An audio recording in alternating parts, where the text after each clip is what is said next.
11:08, ya estamos de vuelta aquí y voy a aprovechar para actualizar las vías de comunicación. Ustedes nos están viendo a través de YouTube y también a través de Twitch y, por supuesto, www.radiosonica.com.ar. También se pueden comunicar con nosotros a través de nuestro WhatsApp 11 22 62 77 28. Y como todos los días, agradezco a todos los que nos llaman, a los lindos mensajes que nos dejan. Dicho esto, ya tenemos aquí en nuestra mesa y en nuestro estudio a un invitado que nos va a contar sobre un proyecto realmente muy interesante. Él es un profesional especializado en políticas públicas y comunicación. Juan Rosa Alconada. Buen día, Juan, ¿cómo estás? Buen día, Josefina, gracias por la invitación. No, al contrario, un placer. Buen día, Juan. Y buen día, Guille, gracias también por la invitación. Un placer, un placer. Bueno, yo sé que hay un proyecto muy interesante acerca de una agencia integradora de empleo. Me gustaría que nos cuentes un poquito para que nuestros oyentes también se enteren de qué va esta agencia. ¿Cuál es el objetivo? Empecemos por el objetivo. Bien, a ver, la Agencia Integradora de Empleo es la secuela del proyecto Matías que ocurrió el año pasado. El año pasado. Que muy sucintamente consistió en que 20 personas en situación de calle convivieran durante 60 días en una casa en la calle Brasil, en San Telmo, Brasil al 600, y durante esos 60 días pudieran, además de convivir, recibir las 4 comidas y demás, y recibir capacitaciones. Capacitaciones en temas de entrevistas laborales, etcétera, para que después pudieran conseguir un empleo formal y registrado. Nuestro único objetivo en el proyecto Matías fue que las personas que venían de hogares en situación de calle pudieran conseguir un empleo formal y registrado. Dicho esto, solamente para decir que el proyecto Matías, de las 20 personas, 10 conservan hoy, después de 10 meses, su empleo. Fantástico. Así que ahora voy a responder tu pregunta sobre la Agencia Integradora de Empleo, que es la secuela de este proyecto que te contaba. La Agencia Integradora de Empleo está dividida en 3 camadas trimestrales, donde apuntamos a que 30 personas también en situación vulnerable, que viven en hogares con los que trabajamos, Cura Brochero, Caritas Guaraní, en Zona Norte y diferentes lugares, o en Liniers, por ejemplo, puedan hacer una preselección de esas personas, las personas que tienen voluntad y ganas de trabajar, que hoy se han caído del sistema por diferentes motivos, y que a partir de eso nosotros, con esa preselección que hace la organización social, luego nosotros hacemos una propia selección, que con un gabinete que está compuesto por una psicóloga, con gente que entiende mucho de la parte social. Entonces, de ahí seleccionamos estas 30 personas, que en este caso en particular ingresaron 26, de las cuales 18 son varones, 8 son mujeres. Y en este caso, que es distinto a lo que me comentabas antes del proyecto Matías, ¿están también en un lugar definido o cada uno en su lugar propio, digamos, de vivienda? A diferencia del año pasado, no existe la casa del proyecto Matías. Hoy cada uno está en sus hogares, pero Icona, que es la sede nuestra en Avenida de Mayo 953, funciona como un lugar donde nosotros nos reunimos, donde las capacitaciones se dan, donde tienen reuniones con sus tutores y sus cotutores, que son los voluntarios, que gentilmente ceden sus horas, sus semanas, o acomodan su agenda para estar con ellos, orientarlos y demás. Entonces, Icona, nuestras oficinas funcionan como ese lugar de contención, digamos, y de encuentro. Exactamente, de contención es una linda palabra, sí. Escúchame, Juan, que te quiero preguntar, aproximadamente, ¿no? ¿Cuál es el grupo etario, digamos? O sea, ¿en qué edades están?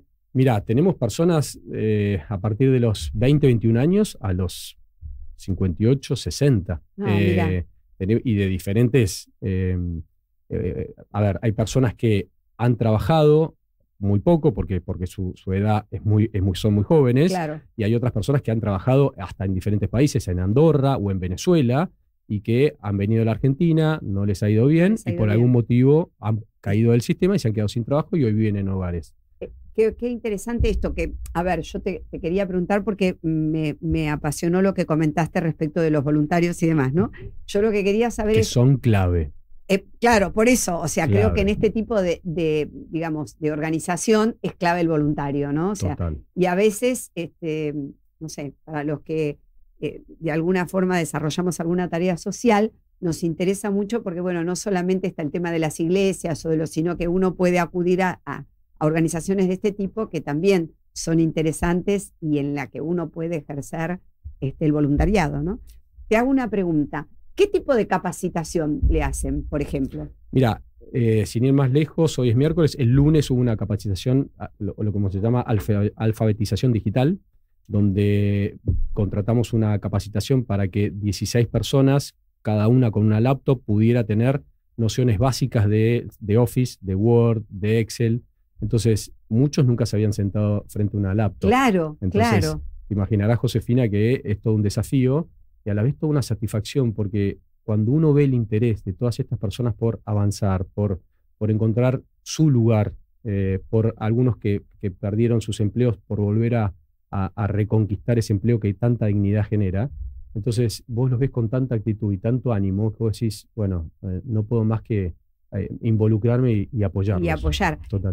Juan, es que soy una preguntona, ¿no? Sí, y hay más capacitaciones, perdóname. Los entrenamos también en entrevistas, hacemos simulacros de entrevistas. Hay muchas personas que cuando van a las entrevistas laborales, algunas no han participado y las que han participado han sido hace mucho tiempo, pero siempre, a mí también me genera nerviosismo. Sí, claro, entonces, claro. Hay que entender, ok, ¿qué te pueden llegar a preguntar? No, incluso yo te iba a preguntar esto, te iba a decir, por ejemplo, qué sé yo, desde enseñarles a confeccionar su propio currículum. Y eso se hace, los cotutores voluntarios, te diría que es de las primeras tareas, se reúnen con ellos, los conocen, charlan, y una de las primeras herramientas es justamente armar su currículum, para después nosotros, que somos, si querés, la conexión entre el sector empresariado, claro, que además Icona está financiado enteramente por el sector privado, entonces, y estas personas que no tienen esa posibilidad, bueno, ok, con tu perfil, bueno, ¿a dónde de estas empresas podrías llegar a encontrar un trabajo? Claro.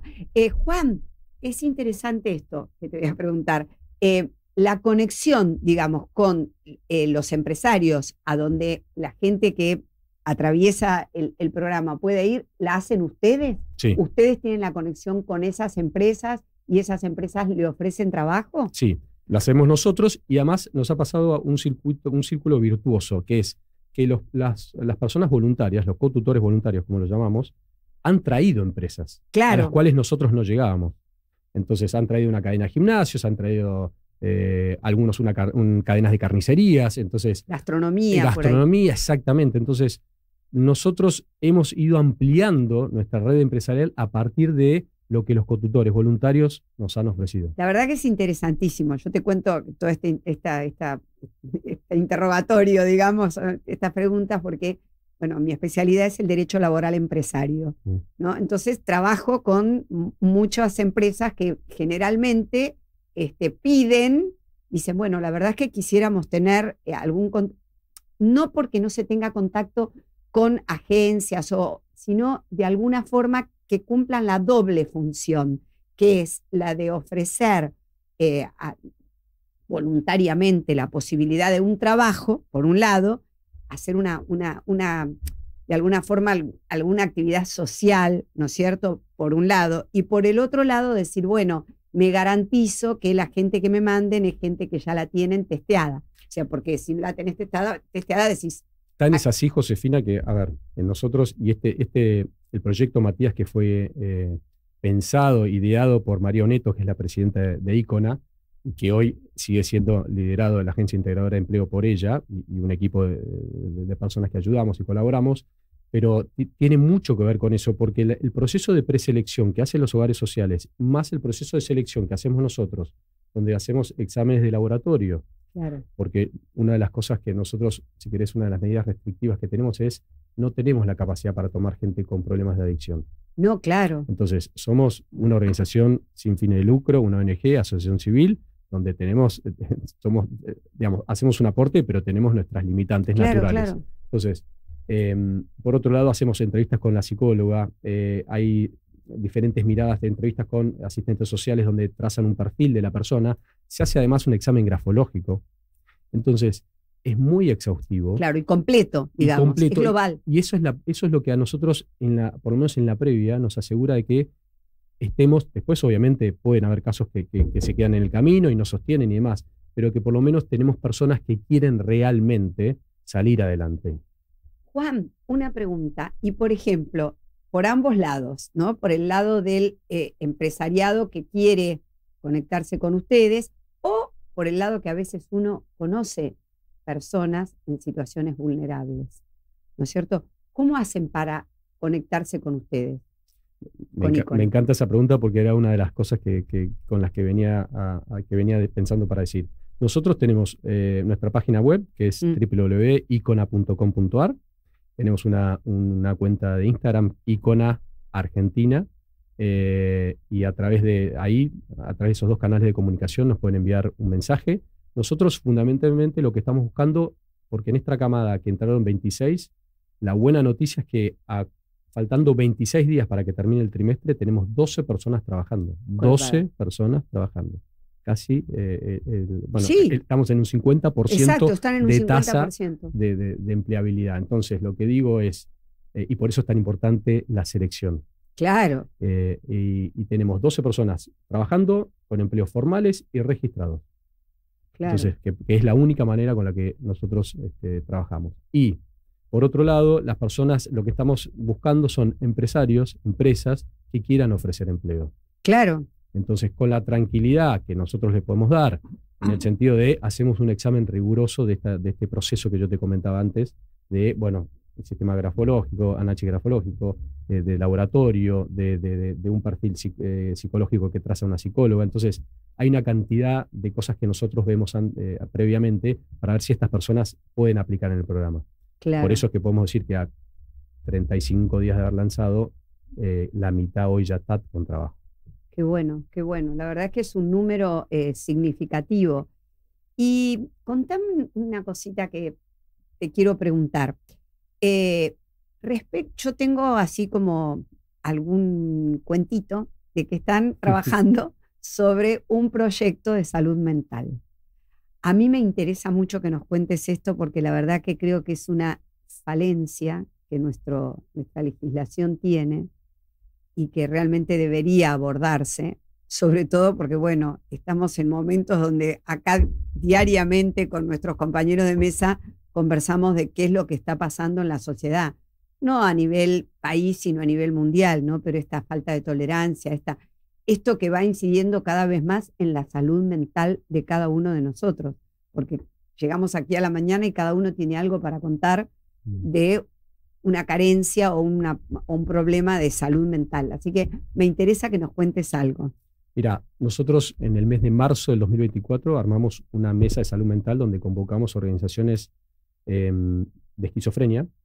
También invitamos a un exdirector nacional de salud mental de la Nación. También convocamos a la Madre Marcha, que es Lala Mauri y Marina Charpentier. Y juntos decidimos o propusimos y trabajamos en la modificación de 2 o 3 artículos, pero de la Ley de Salud Mental. Sí. De la 26657, sí, aprobada en el 2010, reglamentada en el 2014. Sí.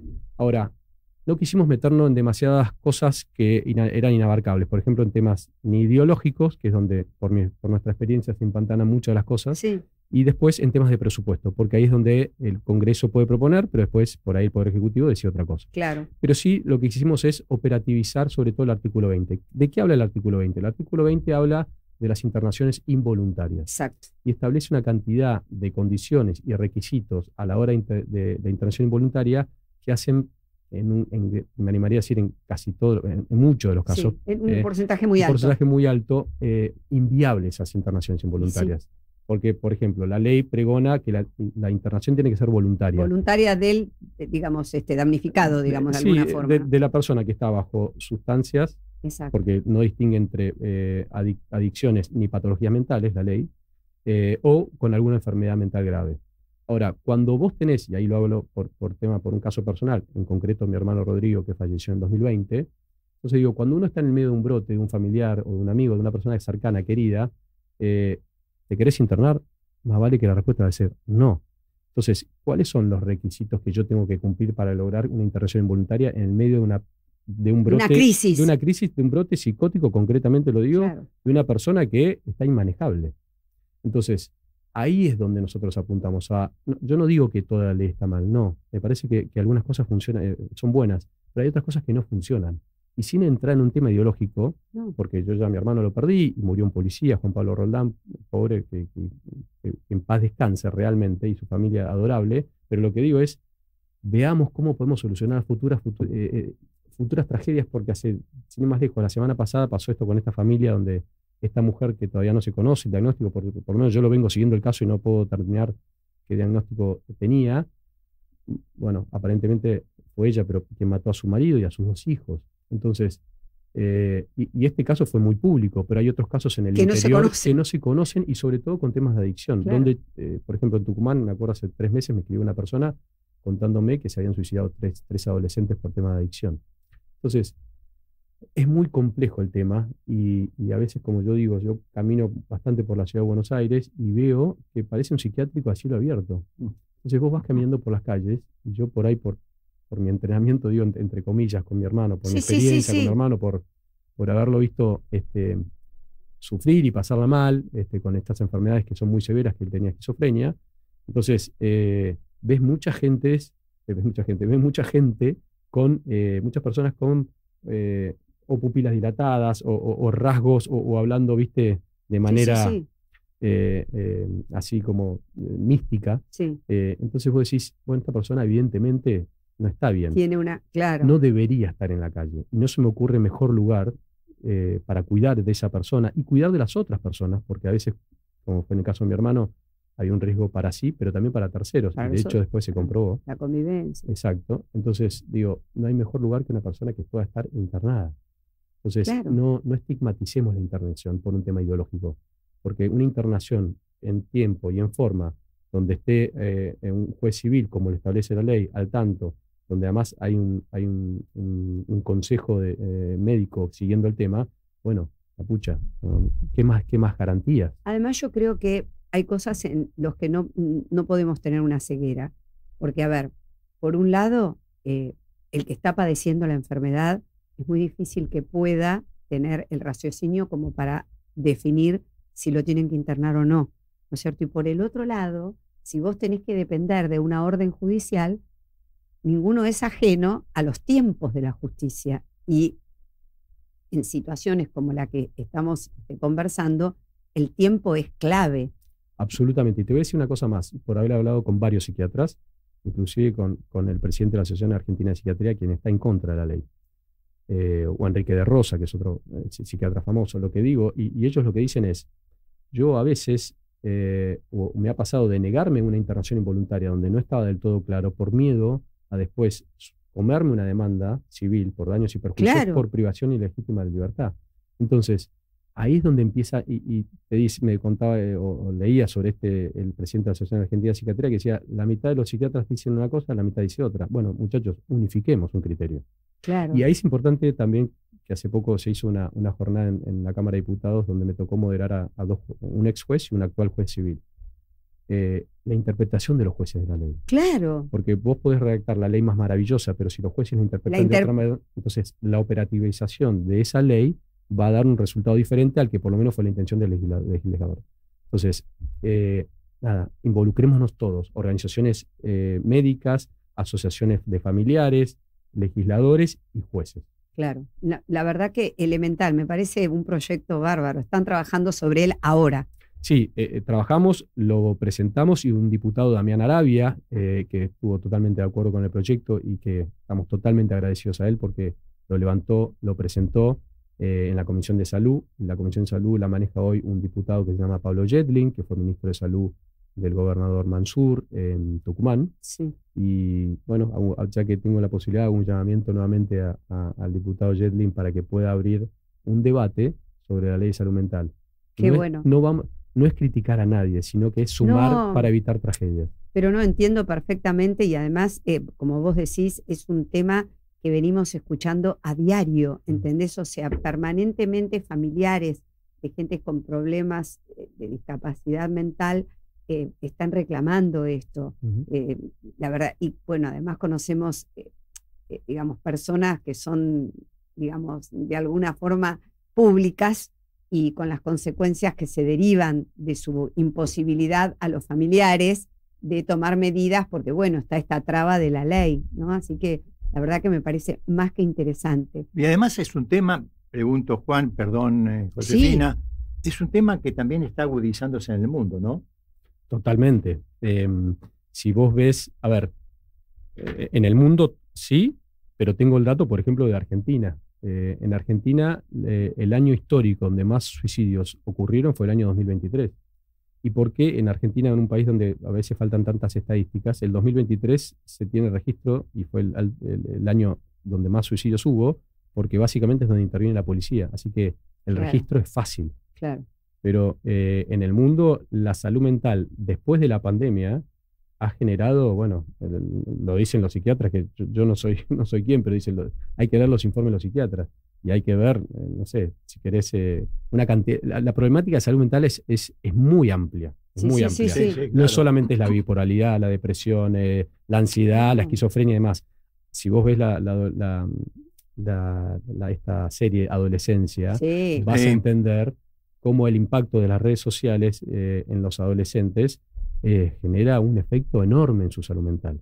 Sí, sí, claro, claro. Se da se da en ámbitos escolares, se da en la calle por cuestiones ideológicas, se atribuye una cuestión ideológica, pertenecer a un determinado sector político o geográfico, y entonces eso me da derecho a matar a alguien en la calle, y después terminan diciéndose, hay que analizar si hay un factor psicológico, psiquiátrico en Claro. las personas Ujú. y en los chicos que se pelean también en las escuelas del mundo, ¿no? Total. Y por eso digo que, yo que tengo 2 hijos adolescentes de 13 y 16 años, lo veo mucho bueno, y hablo y tratamos de hablar con la madre, con ellos, de, bueno, no se dejen llevar tanto por las redes sociales. Y me pasó hace muy poco que mi hijo más grande hablaba con el chico y yo escuché que le decía, bueno, voy a publicar esto. Yo creo que voy a tener 192 likes. Claro.